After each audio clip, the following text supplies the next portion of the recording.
This is so much fun. Ah!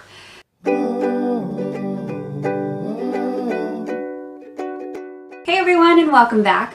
On today's video, I really wanted to focus on some of the character traits of different women in the Bible. And I know that before I even started studying the Bible, I thought that the few women that were even mentioned in the Bible were all the wives of someone, or they were weak, quiet women. And of course, I was so wrong. They were courageous, patient lady bosses, and even warriors. So if you'd like to learn some of the characteristics of these women in the Bible and how we can apply them to our present day and mature our own characters, then keep watching.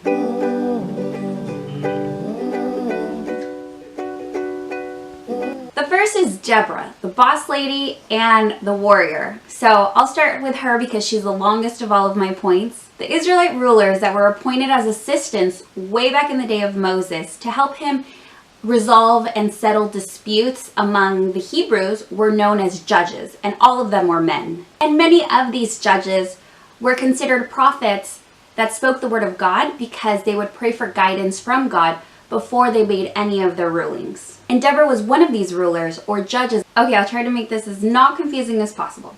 So, Deborah, as instructed by God, commands an Israelite warrior named Barak to take 10,000 troops up to Mount Tabor to confront General Sisera. And General Sisera has his army of 900 iron chariots. And Barak didn't want to go into battle without her, so in Judges 4:8 he says, If you go, I will go, and if you don't go, I will not go. And there's a lot of controversy as to why he wanted her to go, but in a nutshell, she decides to go into battle, but she does tell him in Judges 4:9 that there will be no glory for you in the course you are taking, but then the Lord will deliver Sisera into the hands of a woman.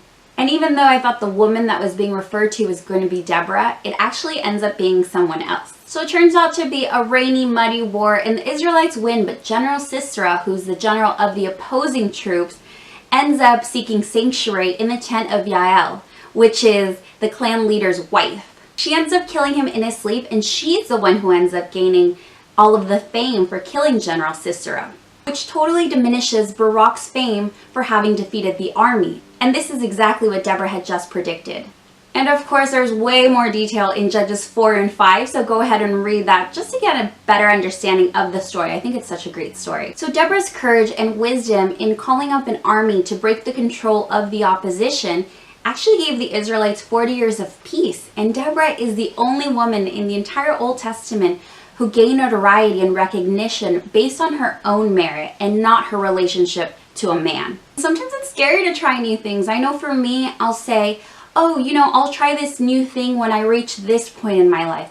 Or maybe when I'm married, I'll try this other thing. Sometimes you just have to put on your big girl pantsuit and go for it. It's important to note though that she was also wise. She didn't just jump into something just because she got that impulse of, yes, I want to do this. As judges, they prayed and meditated and asked God for wisdom and guidance before they did anything. So write out some life goals, no matter how big they seem. Write them down and figure out little baby steps you can take to get to them, to reach them. And put it on your mirror so you can stare at it every single day and just take those steps. Just go for it. Hagar was the Egyptian servant of Sarah, who was Abraham's wife, who was infertile. So Hagar was the mother of Abraham's first son, Ishmael. Was that confusing enough?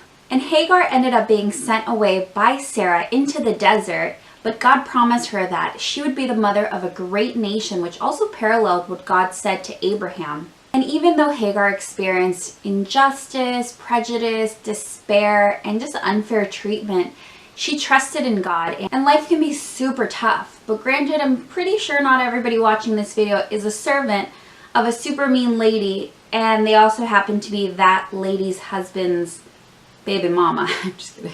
Sometimes we just have to be patient and trust that God is working in our lives for a reason. And sometimes we're going through things and it stinks, but everything happens for a reason. And God will always provide for our needs.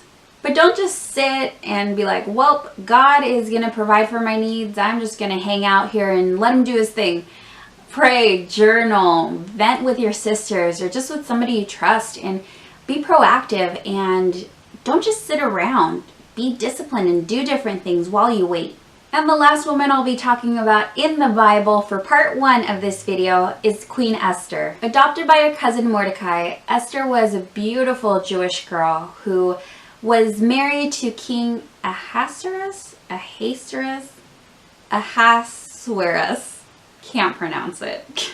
She was married to him and became queen, and when she found out that her people, the Jews, were going to be executed by Haman, she obviously knew she had to do something. She ended up risking her life by approaching the king. But she didn't just bolt in and demand a new decree. She actually was intelligent and planned it out and planned a banquet for her husband, the king, and also for Haman, and that's when she asked for a new edict. And her delivery of God's people through her creativity and her beauty served as beneficial tools for a God-fearing woman. And I mean, she's still celebrated today by the Jews. What tools or gifts have you been blessed with? And are you using them for God's glory? Are you even using them at all? Are you using them to help other people come to know God?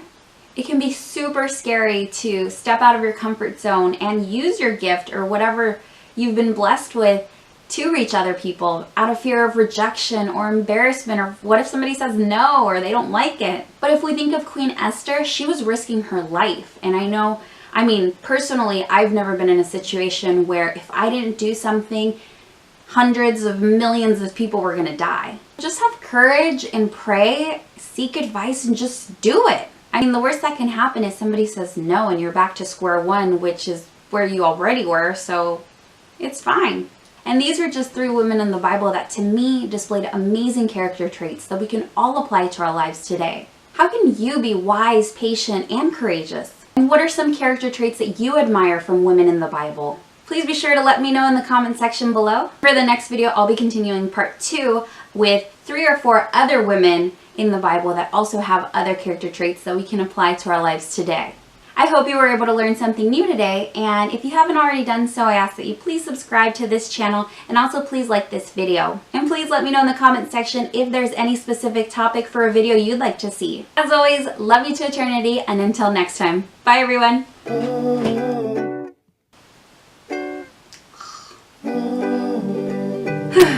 Came the queen after she married King Haman.